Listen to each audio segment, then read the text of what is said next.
Bismillahirrahmanirrahim. This is Artificial Intelligence lecture number 9 and Machine Learning part 1. अच्छा, अब हम एक सीरीज शुरू करने लगे हैं। तो हम जो सीरीज शुरू कर रहे हैं वो है मशीन लर्निंग की। अब एटलीस्ट इसमें 3-4 और अगर हम न्यूरल नेटवर्क्स पे जाते हैं तो 1 और 2 लेक्चर उस पर भी, तो हमारे 4-5-6 लेक्चर इस तरह से अब आ जाएंगे इस पे। तो बहुत सिंपल रखूंगा इसको मैं, वेरी इजी, कि आप लोग इसको कंसेप्ट को ग्रैस्प कर सकें। मशीन लर्निंग क्या है, कोई का टेक्निक्स भी डिस्कस करेंगे इसमें। Basically machine learning is nothing but artificial intelligence, जो कि लर्निंग के थ्रू हम इंटेलिजेंस क्रिएट कर रहे हैं।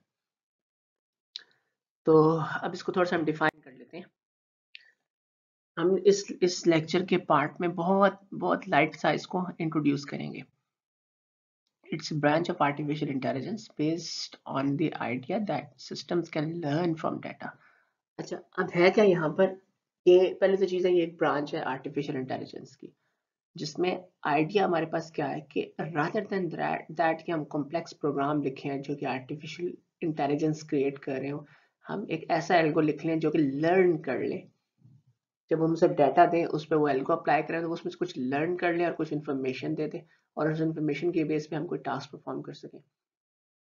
Identify patterns to make decisions, minimum human intervention, मतलब कि इंसान को इतना इंसानी जो एफर्ट है ना उसको कम करके हम ऑटोमेट कर दें लर्निंग को, और लर्निंग की बेस पे हम डिसीजन करते हैं।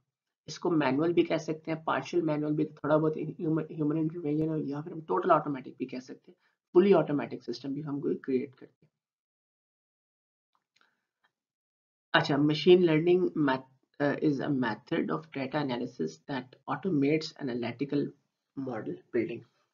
बेसिकली हम जो एल्गो की बेस पे, जो मशीन लर्निंग की टेक्निक है उसकी बेस पे हम करते क्या है, हम मॉडल बिल्ड करते हैं।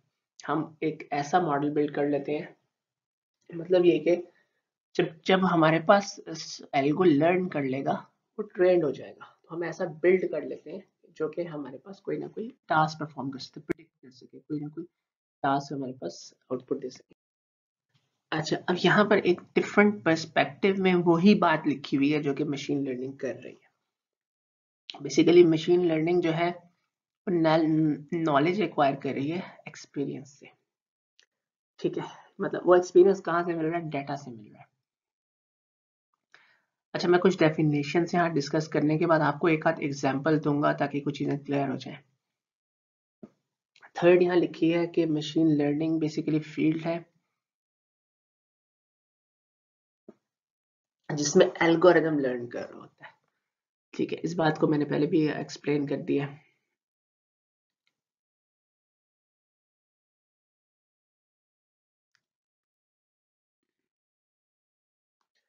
अच्छा, ये एक अदर डेफिनेशन है। Another definition is that computers gives computers ability to learn without explicitly program. उन्हें हार्ड प्रोग्रामिंग की बजाय उन्हें लर्निंग पर लगाया जाए।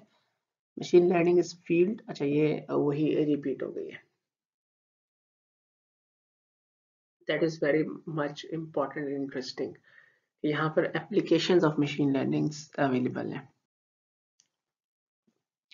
बेसिकली हमारे पास ये बहुत इनकम्प्लीट सी एप्लीकेशंस मैं कहूँगा, क्योंकि मशीन लर्निंग की एप्लीकेशंस आजकल बहुत वास्ट हैं। इसको 10 और 15 एप्लीकेशंस पे कर देना कि इतनी है, तो ये एक नॉट अ गुड डिसीजन के, नॉट अ गुड वे कि हम इसको बताएं कि इस तरह से मशीन लर्निंग में 2 to 4 to 6 to 8 to 10 12 इतनी कोई एप्लीकेशन है। इसकी एप्लीकेशंस बहुत वास्ट हैं, बहुत ज्यादा है। अच्छा, अगर हम इसको वन बाय वन एक था गो थ्रू करें, medical diagnosis means medical field में, डॉक्टर्स की फील्ड में कोई डिजीज को डायग्नोस करना, मशीन लर्निंग की बेस पे लर्न करना और डायग्नोस करना, medical diagnosis. Stock exchange trading, previous stock exchange data की बेस पे कुछ प्रिडिक्शन करना। ऑनलाइन फ्रॉड डिटेक्शन, इसमें मशीन लर्निंग की बेस पे कुछ एक्टिविटीज प्रीवियस की बेस पे लर्न करके कुछ चेंज देखना और उस चेंज की बेस पे डिसाइड करना कि हमारे पास यहाँ पर फ्रॉड है। या नहीं है। अच्छा, अब मैं एक एक पे नहीं जाता, जरा इसको ब्रॉडर वे में देखता हूँ। मशीन लर्निंग में हमारे पास जो ब्रॉडर वे में बात करूँ, ये सारी जो एप्लीकेशन है इसमें, या तो हमारे पास कोई चीज एक्सट्रैक्ट हो रही होगी इमेज डाटा में से या सिग्नल डाटा में से, या हमारे पास कोई क्लासिफिकेशन हो रहा होगा यस या नो में, या हमारे पास कोई डिसीजन मेकिंग हो रही होगी, या हमारे पास कोई लेबलिंग, कोई डिटेक्शन, कोई ऐसा टास्क हो रहा होगा कि ये इस पॉइंट पे यहाँ ये प्रॉब्लम है। बेसिकली हमारे पास यहाँ पर मेजरली क्लासिफिकेशन टास्क ही होता है कि प्रीवियस डाटा की बेस पे कुछ फीचर्स निकालना, कुछ ट्रेंड निकालना, उस ट्रेंड को लर्न करना, फिर वो ट्रेंड लर्न करके जो नेक्स्ट डाटा है उसकी बेस पे कुछ प्रिडिक्शन करना। अब वो जो ट्रेंड यहाँ लर्न करना है, वो ट्रेंड हम भी बता सकते हैं कि इस तरह का है, अपनी आउटपुट देकर कि हमें ये आउटपुट में चाहिए। हम ये भी कर सकते हैं ना आउटपुट दें, जस्ट बताएं कि आपने ट्रेंड लर्न करना है। दोनों दोनों बातें जो मैंने जिक्र किया था ना, सुपरवाइज अनसुपरवाइज का, वो यहाँ से इसके साथ लिंक्ड है। दो चीजें ये हो गई। तीसरी चीज ये कि हमारे पास यहाँ पर जो है ना, वो जो हमने इंफॉर्मेशन लर्न करनी है वो एल्गो ने करनी है, और वो डाटा में से करनी है, और वो प्रीवियस डाटा में से करके कुछ फ्यूचर डाटा में से प्रिडिक्ट करना है।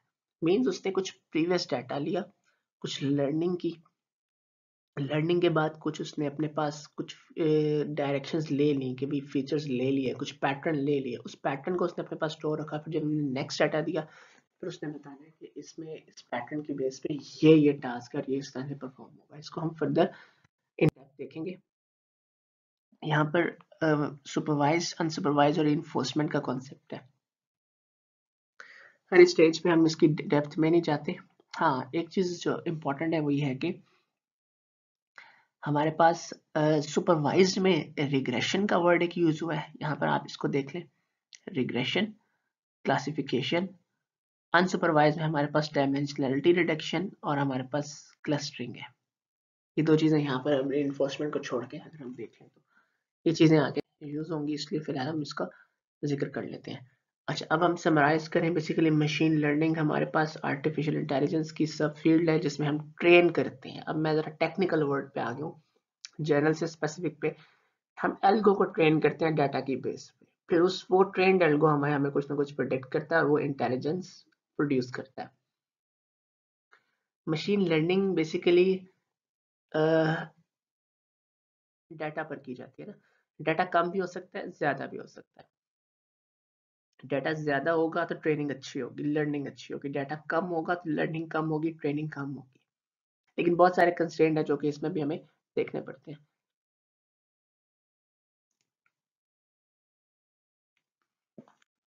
Who is affected by machine learning? बहुत सारी डोमेन्स हैं, बहुत सारी डोमेन्स है जो कि मशीन लर्निंग की बेस पे इफेक्ट हो रही होती है।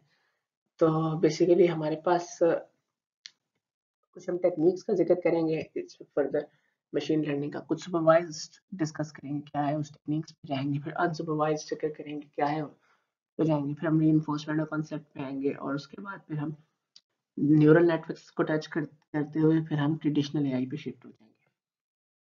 Thank you so much. तो फर्दर आप लोगों ने जो है इस लेक्चर के हवाले से आपने थोड़ा सा चेक करना है, कुछ कॉन्सेप्ट चेक करने हैं, सुपरवाइज, अनसुपरवाइज और इन्फोर्समेंट लर्निंग। थोड़ा सा आपने उसको गूगल करना है अपने एंड पे, क्योंकि रादर देन दैट कि आप लोग नेक्स्ट लेक्चर का वेट करें, थोड़ा सा आप प्रीवियस इसको देख लें, ताकि हम एटलीस्ट आप ये देख लें सुपरवाइज्ड और अनसुपरवाइज में डिफरेंस क्या, आप एक डिफरेंस सर्च कर लें। और रीइंफोर्समेंट का मैंने एक पहले भी आप लोगों को कहा था कि आपने साइकोलॉजिकल कॉन्सेप्ट जो है साइकोलॉजी में रीइंफोर्समेंट लर्निंग का वो कॉन्सेप्ट आप लोगों ने जो है देखना है कि साइकोलॉजी में रीइंफोर्समेंट लर्निंग क्या है, और सुपरवाइज एंड सुपरवाइज में आपने इसका डिफरेंस चेक करना है कि सुपरवाइज लर्निंग में और अनसुपरवाइज लर्निंग में मेन जो 2 to 3 डिफरेंस हैं या मेजर डिफरेंसेस हैं क्या है। तो हम फर्दर फिर आगे इसका जिक्र करेंगे। और जो न्यूरल नेटवर्क्स हैं जो कि बहुत ज़्यादा डिस्कस हो रहे हैं, रिसर्च फील्ड में एक्टिव है, मशीन लर्निंग की एक टेक्निक है, वो बेसिकली ज़्यादातर सुपरवाइज्ड वे में हो रहे हैं। हम इसका भी जिक्र करेंगे आगे कि वो सुपरवाइज्ड वे में हो रहे हैं और क्यों सुपरवाइज्ड वे में हो रहे हैं।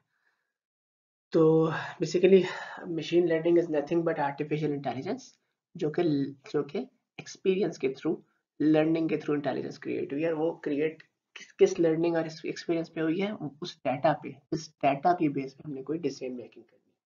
ठीक है, थैंक यू सो मच।